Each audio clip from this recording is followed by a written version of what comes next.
Estudantes, como vão? Avançando aí o nosso conteúdo agora em videoaulas, temos o assunto outras funções orgânicas, o assunto no módulo 6 da apostila de vocês. Passamos por funções orgânicas desde o módulo 4, com as funções orgânicas oxigenadas, chegamos ao módulo 5 com as funções orgânicas nitrogenadas e agora módulo 6 com o tema outras funções orgânicas. Ele faz um apanhado geral de algumas funções orgânicas que vez ou outra aparecem na prova do Enem ou nas provas dos vestibulares, ok? Vamos avançando então. Pré-requisitos são os mesmos dos dois módulos anteriores: ligações químicas, cadeias carbônicas e hidrocarbonetos. Primeira função que nós vamos ver nesse módulo é a função aleto orgânico. O que seria a função aleto orgânico? Tem aqui o grupo funcional que eu destaquei para vocês, que é um R ligado a um X. Aí ficou complicado demais, né? Aqui embaixo, então, eu descrevi o que seria cada coisa. O R é um grupo aleatório, genérico, de cadeia carbônica. E o X é um elemento químico da família dos halogênios, da família 17.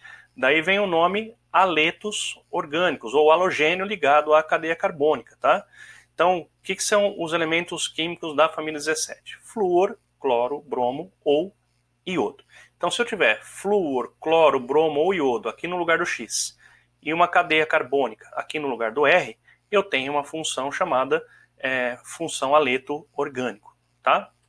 Muito bem. Como que a gente nomeia os aletos orgânicos? A nomenclatura é muito parecida com a nomenclatura de hidrocarbonetos, que a gente já discutiu e bateu várias vezes com vocês aí no módulo 3. Então, é o nome do halogênio, flúor, cloro, bromo ou iodo, e o nome do hidrocarboneto correspondente, tá?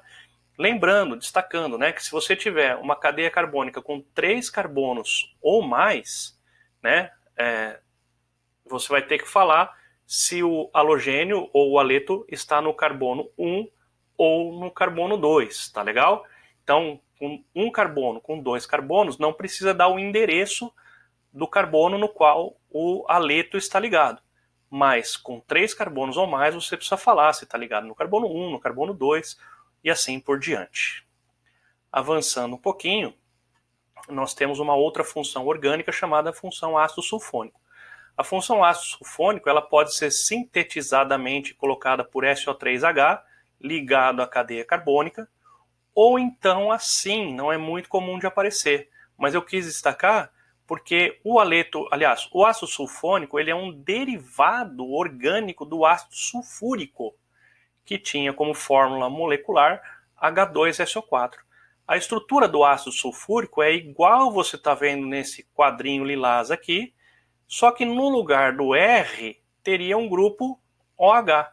Então, quando eu substituo esse grupo OH do ácido sulfúrico por um Rzinho, uma cadeia genérica de carbonos, você tem então a função chamada função ácido sulfônico, tá? Que simplificadamente é representada por SO3H. Você vai perceber que tem um S, 3 oxigênios e um hidrogênio ligado a uma cadeia carbônica. Como que a gente nomeia os tais ácidos sulfônicos? Primeiramente a palavra ácido, depois o nome do hidrocarboneto correspondente àquela cadeia carbônica lá representada por R e o termo sulfônico. Beleza? Avançando mais um pouquinho, vamos falar dos organometálicos. O que é organometálico?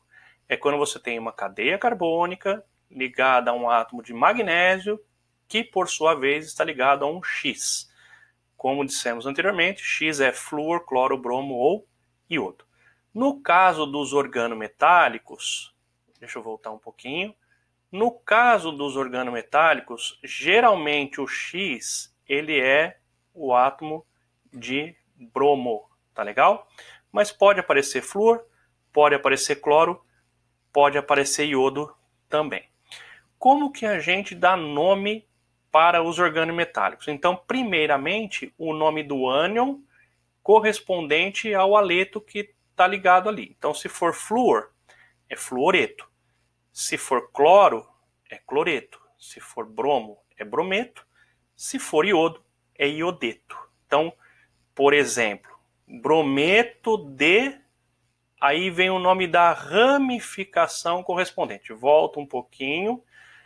Nós vamos tratar esse grupo aqui de cadeia carbônica como se fosse uma ramificação. Então, se for de um carbono é metil, se for de 2 carbonos é etil, se for de 3 carbonos é propil, e assim por diante. Então, o nome do ânion correspondente, o nome da ramificação correspondente e a palavra magnésio no final. Para finalizar, vamos falar dos tiocompostos. O que vem a ser tiocomposto? Então, tiocomposto é um composto orgânico que ele é formado a partir da substituição de uma função orgânica oxigenada, então substitui o oxigênio pelo enxofre. Se a gente for buscar lá na tabela periódica, na família 16, você tem lá no alto da família o oxigênio e logo abaixo dele o enxofre. Eles têm características químicas muito parecidas, eles são da mesma família e a diferença entre eles é de um período, então eles têm muitas semelhanças, o oxigênio e o enxofre. Então, se eu pegar um oxigênio lá da função orgânica oxigenada, que nós vimos no módulo 4, e trocar o oxigênio por um enxofre, nós temos aquilo que nós chamamos de tiocompostos. Tá legal?